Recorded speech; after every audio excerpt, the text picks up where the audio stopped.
बिस्मिल्लाहिर्रहमानिर्रहीम। अस्सलाम वालेकुम दोस्तों, हकीम अब्दुल्ला बिन उमर आपके सामने हाजिर। आज आपको बताऊंगा मर्दाना कमज़ोरी की सबसे बड़ी वजह क्या है। कौन सी ऐसी बड़ी वजह है, अगर हम उससे बच जाएं तो हम कभी मर्दाना कमज़ोरी का शिकार नहीं होंगे। जी, आता हूँ अपने मौजू की तरफ। इससे पहले गुजारिश करूँगा कि मेरे चैनल को फौरी सब्सक्राइब कर दें और बेल आइकन पे भी क्लिक कर दें। थोड़ा सा गौर व फिक्र करें तो ये वजह हमें खुद नज़र आ जाएगी कि मर्दाना कमज़ोरी की सबसे बड़ी मेन वजह जो इस वक्त चल रही है। मैंने जो तजर्बात किए, अपने मरीज़ों को मैंने इंटरव्यू लिए, उनसे मैंने पूछा, जितने मैंने इलाज किए और जो मैंने अपने दोस्त हुक्मा से मैंने मालूमात ली, इनके मुताबिक मर्दाना कमज़ोरी की इस वक्त सबसे बड़ी वजह, ये मैं शादीशुदा हज़रात के लिए बता रहा हूँ, कसरत जिमा है।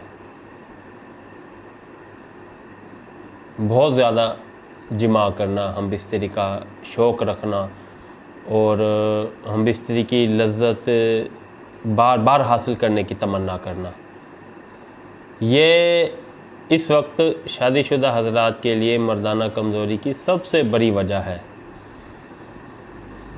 जिस्म के अंदर एक मखसूस मुद्दत है जिसके अंदर इंसान के मादे मनविया की मिक़दार ने बनना होता है और उसका वहाँ पे वो स्टोरेज होती है। तो उसका टाइम पीरियड अभी पूरा नहीं हुआ होता, हम दोबारा फिर वो जिमा कर लेते हैं, दोबारा फिर कर लेते हैं। इस तरह एक तवील मुद्दत तक, कई महीनों हम ऐसा करते रहते हैं तो मर्दाना निज़ाम मुतासर होना शुरू हो जाता है। इसीलिए इसमें एतदाल करना चाहिए। पुराने हुक्मा ने तो 1 माह में 1 बार हम बिस्तरी की इजाज़त दी थी, लेकिन आजकल चूँकि अवाम को हम बिस्तरी से रोकना बहुत मसला बना हुआ है, इसलिए 1 हफ़्ते में 1 बार की इजाज़त है। हुक्मा जो तिब्बी नुक्ते नज़र से रिकमेंड करते हैं।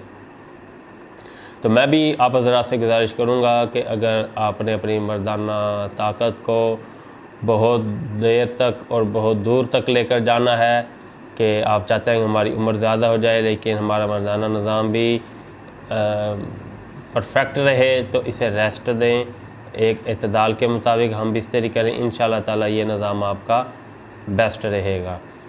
और दूसरी मर्दाना कमज़ोरी की बहुत बड़ी वजह, वो भी तकरीबन पहले ही नंबर पे आती है, वो है शादी से पहले मुश्तज़नी की बेहुदा आदत।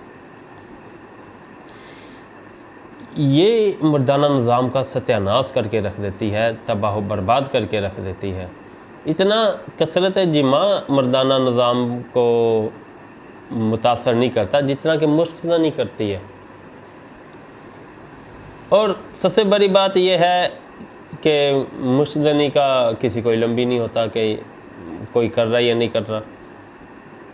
तो अब इसका हल यही है कि जो हो चुका सो हो चुका, इस पे फौरी तौबा भी करें और ख़ुद पर कंट्रोल करें और अपने बच्चों पे कड़ी नज़र रखें कि हमारे बच्चे इस जैसे अमराज में हरगिज़ मुब्तला ना हों और एक अच्छी ज़िंदगी गुजारें। यह नासूर बहुत ज़्यादा माशरे में फैल चुका है। बहरहाल इससे अपने आप को महफूज रखें, मुश्तज़नी से बचें और दूसरों को बचाएं और अपने बच्चों को सख्त नज़र रखें, वरना फिर एक मर्दाना कमज़ोरी के मुल्हिक जैसे अमराज दरपेश आ सकते हैं। अगली वीडियो तक के लिए इजाज़त चाहूँगा। अल्लाह हाफिज़।